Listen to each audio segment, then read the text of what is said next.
Perkenalkan, nama saya Merista Dewi dari Prodi D3 Farmasi Setikes Karsa Husada Garut dengan NIM KHGF 20043. Di sini saya akan menjelaskan mengenai sistem integumen. Sistem integumen adalah sistem organ yang membedakan, memisahkan, melindungi, dan menginformasikan hewan atau manusia terhadap lingkungan sekitar. Di dalam sistem integumen terdapat kulit. Kulit terbagi menjadi 3, yaitu rambut, kuku, dan kelenjar. Fungsi kulit. Yang pertama, fungsi kulit ini sebagai pelindung atau proteksi, lalu sebagai penerima rangsang, dan yang ketiga sebagai pengatur panas atau termoregulasi, yang keempat sebagai pengeluaran atau ekskresi, yang kelima sebagai penyimpanan, yang keenam sebagai penyerapan terbatas, dan yang ketujuh sebagai penunjang penampilan. Pada kulit terdiri dari 3. Yang pertama ada epidermis, dermis, dan hipodermis. Epidermis adalah lapisan paling luar dari kulit, terdiri dari jaringan epitel, dan terdiri atas 5 lapisan, yaitu stratum basalis, stratum siphonosum, stratum granulosum, stratum lucidum, dan stratum corneum. Stratum basalis yaitu lapisan paling dalam dari epidermis yang terletak di atas membran basalis dan selalu mengadakan mitosis, dan sel hasil mitosis didorong ke atas menjadi lapisan sel di atas stratum basalis. Lalu ada stratum siphonosum yang terdiri atas beberapa lapisan sel dan beberapa lapis sel poligonal. Di bawah mikroskop terlihat memiliki tonjolan dan saling melekat satu sama lain. Lalu ada stratum granulosum yang terdiri atas 2-4 lapisan sel gepeng, sel pipih yang mengandung granula basofilik atau keratohyalin yang merupakan cikal bakal keratin. Lalu ada stratum lucidum yang hanya terdapat pada kulit yang tebal seperti telapak tangan dan telapak kaki. Dan ada stratum corneum, lapisan paling luar yang terdiri dari puluhan lapis sel yang mati, berbentuk pipih, dan tidak berinti. Sitoplasma digantikan dengan keratin dan selalu luluh dan digantikan oleh lapisan di bawahnya. Selanjutnya ada sel-sel epidermis. Yang pertama ada keratinosit. Keratinosit adalah sel terbanyak yang menghasilkan 85-95%. Lalu sel epitel yang mengalami keratinisasi yang menghasilkan lapisan kedap air dan perisai pelindung tubuh. Lalu ada melanosit, adalah sel epidermis yang memiliki 7-10% dan membentuk pigmen melanin yang berfungsi sebagai penahan radiasi UV.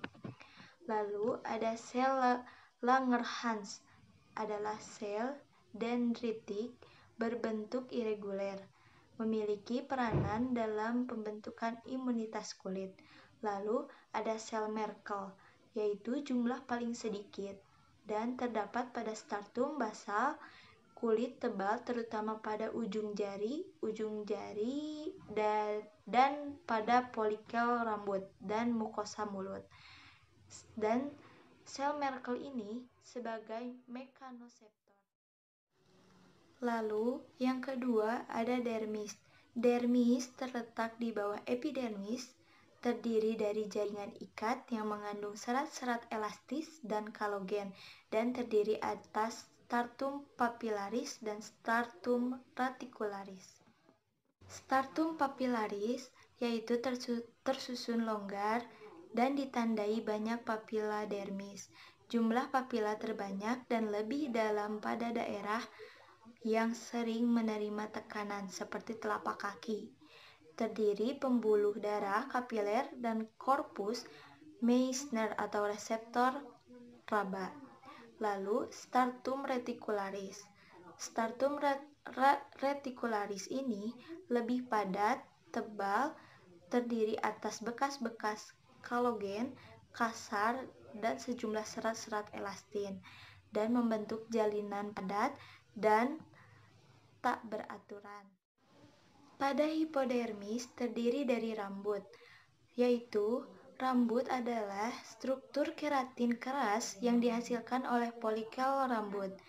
Folikel rambut terbentuk sewaktu fetus berumur dari folikel tumbuh lanugo pada bayi yang baru lahir.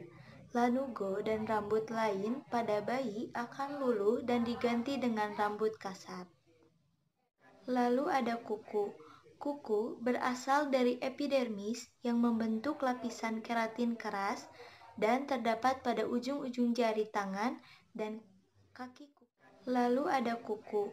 Kuku berasal dari epidermis yang membentuk lapisan keratin keras dan terdapat pada ujung-ujung jari tangan dan kaki kuku dapat tumbuh karena terdapat lapisan germinal pada akar kuku, dan umumnya berwarna merah muda karena pembuluh darah yang berada di bawahnya.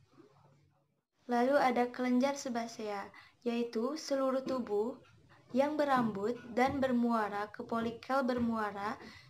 folikel rambut, lalu mensekresi substansi berminyak atau sebum.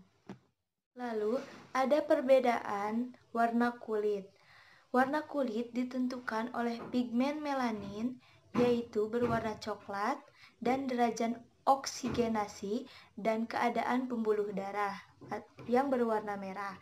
Dan pada perbedaan warna kulit tidak ditentukan oleh jumlah melanosit, melainkan disebabkan oleh jumlah granul-granul melanin dalam keratinosit.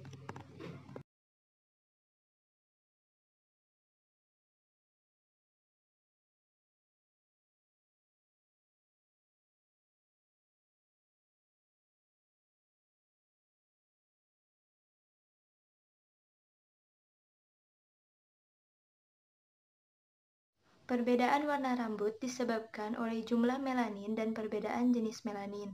Yang pertama ada eumelanin atau coklat kehitaman. Lalu, perbedaan warna rambut disebabkan oleh jumlah melanin dan perbedaan jenis melanin. Yang pertama ada eumelanin atau coklat kehitaman. Lalu, yang kedua ada pheomelanin atau merah hingga kuning. Lalu, pada rambut juga